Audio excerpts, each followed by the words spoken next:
অসম প্ৰত্যক্ষ নিযুক্তি পৰীক্ষাৰ যোৱা 29 ছেপ্টেম্বৰত হৈ যোৱা পৰীক্ষাৰ কিছু সাধাৰণ জ্ঞানৰ উত্তৰ আমি আলোচনা কৰিব ওলাইছো। ব্ৰিটিছ সিংহাসনৰ বাবে গলাপৰ যুদ্ধ ৱাৰ অফ দ্য ৰচেছ নামৰ গৃহযুদ্ধলনি সংঘটিত হৈছিল। হাৱাই আমেৰিকা যুক্তৰাষ্ট্ৰৰ এখন ৰাজ্য। ইটালীত খ্ৰীষ্টাৰ কলম্বাছৰ জন্ম হৈছিল। এইটো এটা কুৱেশ্যন আছিল। পুলেলা গোপীচান্দ লন টেনিছৰ খেলুৱৈ নহয়, তেওঁ বেডমিণ্টনৰে খেলুৱৈ। ভিলেজ ৰকষ্টাৰ বোলছবিখনৰ নিৰ্দেশক ৰীমা দাস। মনালিছা বৰুৱা মেহতা আৰু ত্ৰিদীপ দুৱৰাই অসমক প্ৰতিনিধিত্ব কৰা খেলবিধ হ'ল টেবুল টেনিছ। তিয়াও ফুটবল খেলত ভাৰতীয় দলৰ অধিনায়ক আছিল। নদী এখনে চুটিপথ ল'বলৈ গতি সলনি কৰিলে গঠন হোৱা বক্ৰ জলভাগক অশ্বক্ষুৰা হ্ৰদ বুলি কোৱা হয়।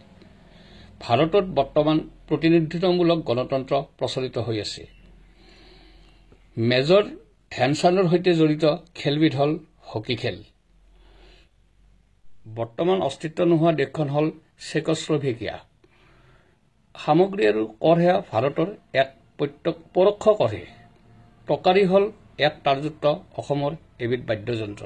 থুৰীয়া কাণত পিন্ধা এবিধ অসমীয়া গহনা। গ্ৰেমী আৰ্টছ সংগীত উদ্যোগৰ এক আছুতীয়া বঁটা। টয়টাৰৰ মুখ্য কাৰ্যালয় জাপানত অৱস্থিত। কালবেলিয়া ভাৰতৰ থৰ মৰুভূমি অঞ্চলৰ লোকনৃত্যৰ এটি ৰূপ। বিনন্দ চন্দ্ৰ বৰুৱা অসমীয়া সাহিত্যত ধনী কবি নামেৰে পৰিচিত। হিন্দী কবি হৰিবংশ ৰায় বচ্চন মধুশালা আৰু অগ্নিপথৰ বাবে বিখ্যাত। অলিম্পিকৰ পতাকাত সুমথিৰ ৰংটো দেখা নাযায়। ডৰেমন হ'ল এটি কাৰ্টুন চৰিত্ৰ। থিৰুৱন্তপুৰমত পদ্মনাভস্বামী মন্দিৰ অৱস্থিত।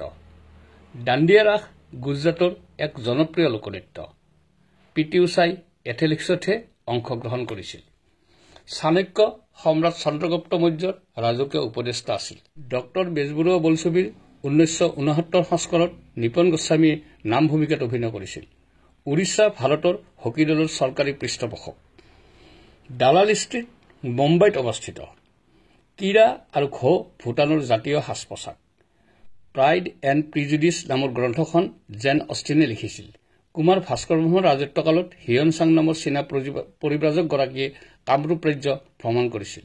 ভস্মাচৰ নামৰ টিলাইটিত উমানন্দ মন্দিৰ অৱস্থিত। সাগৰ দেখিছা নামৰ কবিতা সংগ্ৰহটো দেৱকান্ত বৰুৱাই লিখা। ইজিপ্তে ছুৱেজ খাল নিয়ন্ত্ৰণ কৰে। সুশীল কুমাৰ এগৰাকী মল্লযোদ্ধাহে। শৰাইঘাট যুদ্ধত পৰাজয় বৰণ কৰা মোগল সম্ৰাটজন হ'ল ঔৰংজেব।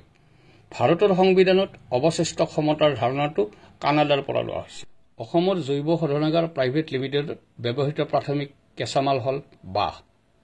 আশা কৰোঁ পৰীক্ষাৰ্থীসকল এই ভিডিঅ'টো চাই কিছু পৰিমাণে উপকৃত হ'ব। তেওঁলোকৰ কিমান শুদ্ধ হৈছে কিমান ভুল হৈছে তেওঁলোক নিজেই ধৰিব পাৰিব। ধন্যবাদ।